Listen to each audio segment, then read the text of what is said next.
하나님 말씀 다니엘 12장 1절에서 7절의 말씀입니다. 다니엘 12장 1절에서 7절의 말씀 우리 한 목소리로 같이 읽도록 하겠습니다. 다니엘 12장 1절에서 7절입니다. 시작. 그때에 내 민족을 호위하는 큰 군주 미가엘이 일어날 것이요 또 환란이 있으리니 이는 개국 이래로 그때까지 없던 환란일 것이며 그때 내 백성 중 책에 기록된 모든 자가 구원을 받을 것이라. 땅의 티끌 가운데서 자는 자 중에서 많은 사람이 깨어나 영생을 받는 자도 있겠고 수치를 당하여서 영원히 부끄러움을 당할 자도 있을 것이며 지혜 있는 자는 궁창의 빛과 같이 빛날 것이요 많은 사람을 옳은 대로 돌아오게 한 자는 별과 같이 영원토록 빛나리라. 다니엘아 마지막 때까지 이 말을 간수하고 이 글을 봉함하라. 많은 사람이 빨리 왕래하며 지식이 더하리라. 나 다니엘이 본즉 다른 두 사람이 있어 하나는 강 이쪽 언덕에 섰고 하나는 강 저쪽 언덕에 섰더니 그 중에 하나가 세마포 옷을 입은 자 곧 강물 위쪽에 있는 자에게 이르되 이 놀라운 일의 끝이 어느 때까지냐 하더라. 내가 들은즉 그 세마포 옷을 입고 강물 위쪽에 있는 자가 자기의 좌우손을 들어 하늘을 향하여 영원히 살아계시는 이를 가리켜 맹세하여 이르되 반드시 한때 두때 반때를 지나서 성도의 권세가 다 깨지기까지이니 그렇게 되면 이 모든 일이 다 끝나리라 하더라. 아멘. 오늘 말씀의 제목은 옳은 대로 인도하는 자라는 제목으로 말씀을 나눕니다. 오늘 본문은 10장부터 시작되었던 환상의 마지막 부분입니다. 우리가 11장을 보면서 남방왕과 북방왕의 대격돌을 우리가 봤었는데요. 오늘 본문은 이어 일어날 세계적인 큰 환란과 이후에 성도의 부활을 말씀하고 있습니다. 부활에 앞서서 어떤 이는 영생을 어떤 이는 영원한 부끄러움을 당할 자로 나뉠 것을 이야기하고 있죠. 말세 대환란과 최후의 심판에 대한 간략한 예언이 보도되고 있는 것이 다니엘서입니다. 그러니까 구약 성경에서 이미 부활에 대한 이야기를 이미 하고 있다라는 것을 우리가 볼 수 있죠. 예수님 이후 신약 시대에만 부활이 아니라 이미 구약 시대 여기저기에서 마지막 때 부활의 이야기들이 이미 진행되고 있다라는 사실을 우리가 볼 수 있는 겁니다. 내용 관찰 문제 1번 보시면 마지막 날에 어떤 일들이 일어납니까? 1절 같이 한번 읽어보겠습니다. 다시 한번 읽어봅니다. 시작. 그때에 내 민족을 호위하는 큰 군주 미가엘이 일어날 것이요 또 환란이 있으리니 이는 개국 이래로 그때까지 없던 환란일 것이며 그때 내 백성 중 책에 기록된 모든 자가 구원을 받을 것이라. 자, 그때에라는 것은 바로 대환란이 있게 될 때에라고 밝히고 있는 겁니다. 특별히 그때라는 이 말을 이 1절에서만 3번이나 거듭해서 사용함으로써 그때를 매우 강조하고 있습니다. 그러니까 이것은 대환란이 그만큼 심각할 거라는 사실을 보여주고 있는 거예요. 그러니까 여기서 그때라는 이 세상의 종말이 임박한 때 역사 이래로 지금까지 그 어디에서도 찾아볼 수 없었던 전무후무한 환란이 임하게 될 거라는 것을 말하고 있는 겁니다. 그러면서 개국 이래로 하면서 개국이라는 것은 세상이 열린 때를 얘기하는 겁니다. 그러니까 예언의 환란의 대상은 세상에 속한 전 인류를 얘기하는 거예요. 세상의 마지막 때가 이르면 한 전쟁으로 말미암아 이 세상에 속한 모든 인류가 상상하기도 어려운 대환란에 직면하게 될 거라는 겁니다. 그러니까 이 전쟁은 인류뿐만 아니라 영적인 존재들까지도 총동원되는 전쟁임을 보여주죠. 그래서 미가엘이라는 존재를 등장시키고 있는 겁니다. 그러니까 이 전쟁의 규모는 상상을 초월하는 어마어마한 것일 수밖에 없고 그로 인해서 인류는 지금까지 경험하지 못한 대환란을 맞게 될 거라는 거예요. 그러니까 성경은 이 전쟁을 이야기하는데 요한계시록에서는 이 전쟁을 뭐라고 얘기하냐면 아마겟돈 전쟁 이렇게 부릅니다. 주님은 이 대환란과 관련해서 마태복음 24장 21절에서는 이렇게 표현했습니다. 그때 큰 환란이 있겠습니다. 창세로부터 지금까지 이런 환란이 없었고 후에도 없으리라. 어떻게 보면은 다니엘의 이야기를 예수님이 그대로 어떻게 보면 그대로 예언하시는 걸 보게 되죠. 자, 그러면서 2절을 읽어보겠습니다. 시작. 땅의 티끌 가운데서 자는 자 중에서 많은 사람이 깨어나 영생을 받는 자도 있겠고 수치를 당하여서 영원히 부끄러움을 당할 자도 있을 것이며. 자, 이 예언의 사건은 인류 대부활을 이야기하고 있습니다. 이 사건은 대환란이 그친 후에 일어날 사건인 거죠. 그러니까 아마겟돈 전쟁은 미가엘 천사장을 중심으로 해서 결국에는 의의 세력의 승리로 끝나게 될 겁니다. 그리고 그 후에 하나님의 택한 백성에 대한 구속 사역을 마치고 나서 만왕의 왕으로 높아지신 인자 곧 예수 그리스도께서 구름을 타고 이 땅에 다시 오실 것이고, 그날에 이미 죽어 티끌이 된 자들, 그죠? 티끌이 된 자들이 어떻게 될 거다라고요? 다시 살아나게 될 거래요. 육체적으로 부활하게 될 거라는 거예요. 세상 마지막 때에는 태초 이래로 죽었던 모든 자들이 다 다시 살아나게 될 거라는 거죠. 자, 여기서 중요한 것은 마지막 때 모든 자들이 다시 살아나지만 그 부활의 양태는 어떻게 돼요? 모두 같지는 않다라는 거죠. 인류의 부활이 두 종류의 부활로 나타나게 되고 각자 한 부활을 경험하게 될 건데, 어떤 이는 생명의 부활을 경험하게 되고 어떤 이는 다른 이는 심판의 부활을 경험하게 될 거라는 거죠. 생명의 부활이라는 것은 천국에서 영생을 누리는 부활이고요, 심판의 부활이라는 것은 지옥에서 영벌을 당하게 되는 부활을 얘기하는 겁니다. 마지막 때 이 부활로 쫙 갈라질 것을 지금 다니엘이 예언하고 있는 겁니다. 자, 7절을 읽어보겠습니다. 7절 시작. 내가 들은즉 그 세마포 옷을 입고 강물 위쪽에 있는 자가 자기의 좌우 손을 들어 하늘을 향하여 영원히 살아계시는 이를 가리켜 맹세하여 이르되 반드시 한때 두때 반때를 지나서 성도의 권세가 다 깨지기까지이니 그렇게 되면 이 모든 일이 다 끝나리라 하더라. 자, 여기서 천사가 인자는 누구를 얘기합니까? 곧 성자 하나님께서 이 놀라운 일의 끝이 언제인지를 이렇게 이제 여쭙는 거예요. 천사가 성자 하나님께. 그러자 성자 하나님께서 자, 뭐라고 답변을 하십니까? 한때, 두때, 반때를 지나서 성도의 권세가 다 깨지기까지라고 이렇게 답변을 합니다. 자, 한때, 두때, 반때. 우리가 72일의 예언을 보았을 때 마지막 한 일에 거기에서 3일 반, 마지막 3일 반을 우리가 봤었어요. 이게 이제 지금 한때, 두때, 반때, 3일 반. 요한계시록 표현을 빌리자면 7년 대환란기에 3년 반을 얘기하죠. 그러니까 여기에서 참 인자께서 이 3년 반이 지나서 성도의 권세가 다 깨어지기까지라는 말을 덧붙이고 있죠. 자, 이 말이 의미하는 바가 뭐겠습니까? 악의 세력이요, 전면적인 파상 공세로 인해서 그날이 이르면은 성도의 권세가 다 깨지는 때가 온다라는 거예요. 그야말로 악의 세력에 의해서 하나님의 백성들이 아예 끝장난 것처럼 보이는 그런 시기가 이를 거라는 거예요. 그날이 이르면 그 악의 세력들이 아마 쾌제를 부르겠죠. 승전가를 부르면서 아마 득위에 맞이하지 않을 겁니다. 하지만 인자 곧 성자 하나님께서 이에 대해서 궁극적으로 한 가지를 더 말씀하시는 것이 뭐예요? 그렇게 되면 뭐라고요? 이 모든 일이 다 끝나리라. 이 모든 일이 다 끝나리라. 이게 무슨 말입니까? 악의 세력, 악의 권세, 그들의 승리가 어떻게 보면 절정에 이르렀다라고 여겨질 그때가 역설적으로는 뭐더라? 그들의 끝이 된다라는 거죠.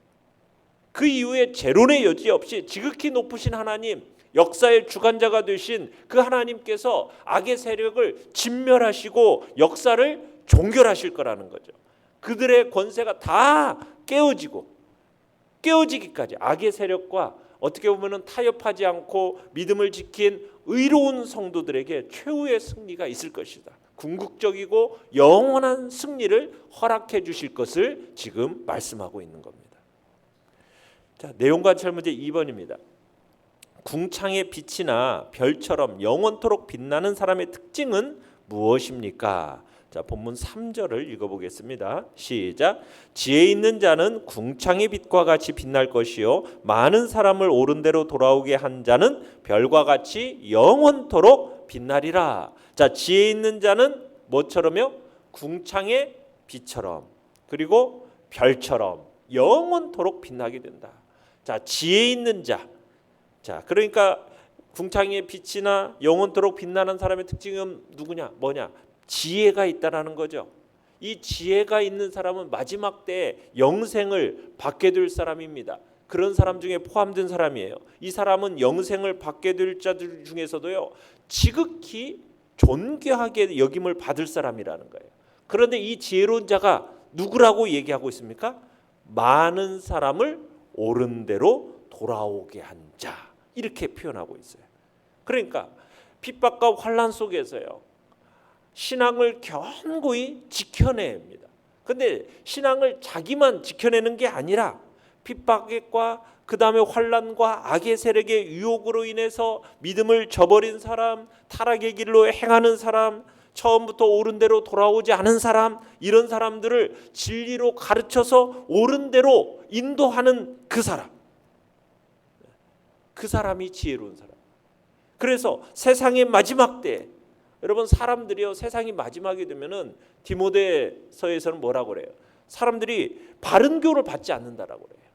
귀가 가려워서 자기 사욕을 따를 그런 스승을 많이 두고 귀를 진리에서 돌이켜서 허탄한 이야기를 따르는 것이 말세의 특징이라고 성경은 얘기하고 있죠. 자, 이런 때에도 진리를 부지런히 가르쳐서 사람들을 옳은 대로 돌아오게 하는 일, 여러분, 그것은 쉬운 일이 아닙니다. 대단히 어려운 일입니다. 그럼에도 불구하고 진리를 부지런히 가르쳐서 결국 그 사람들을 옳은 대로 돌아오게 한 그들은 지혜로운 자로서 그들을 높여서 궁창의 별과 같이 영원토록 빛나게 하는 지극히 존귀한 복된 자로서 하나님이 높여주실 거다, 지금 얘기하고 있는 것입니다. 연구와 묵상 문제 3번입니다. 왜 많은 사람을 옳은 대로 돌아오게 하는 자를 영원토록 빛나는 별에 비유할까요? 여러분, 어두운 바닷길에서 가장 필요한 것은 배를 안전한 포구로 인도하는 무엇입니까? 등대의 불빛이지요.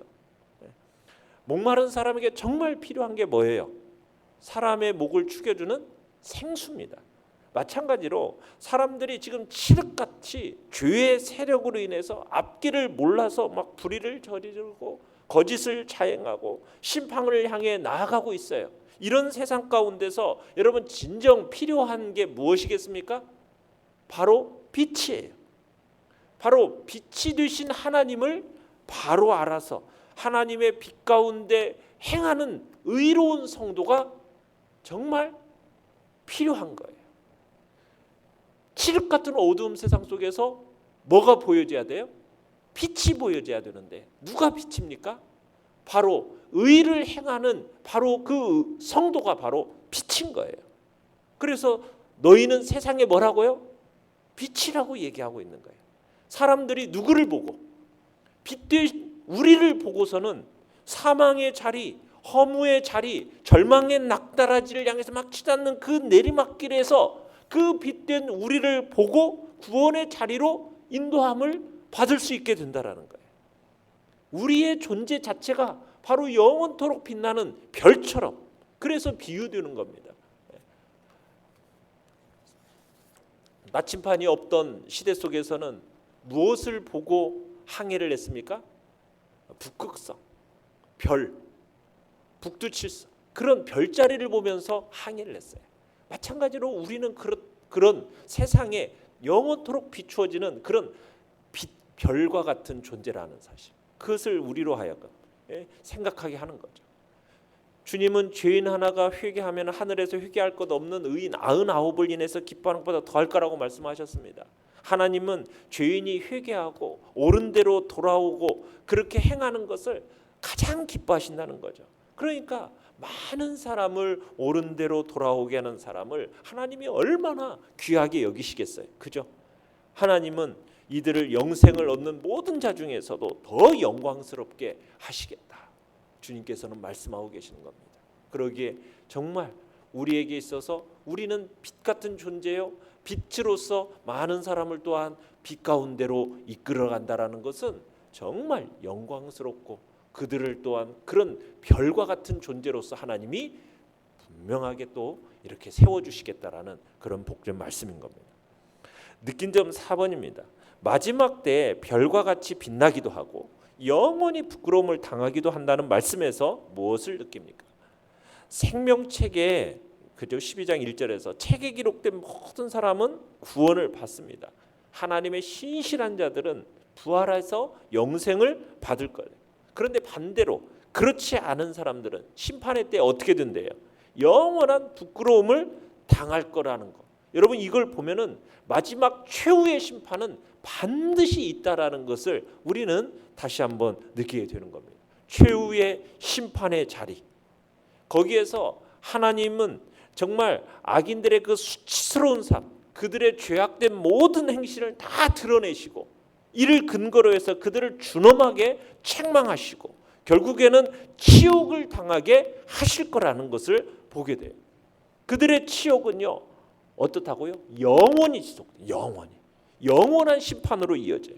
이 치욕적인 심판은 그 당하는 자들에게 너무나도 크나큰 고통이 될 거라는 겁니다. 이로 인해서 주님은 그렇죠. 슬피 울며 이를 갈게 되는 일이 있을 거라고. 어두움 속에서 절망과 고통의 자리에서 후회하고 탄식하면서 이를 갈게 될 건데 그때에는 늦은 거예요. 돌이키고 싶지만 돌이킬 수 없는 거예요.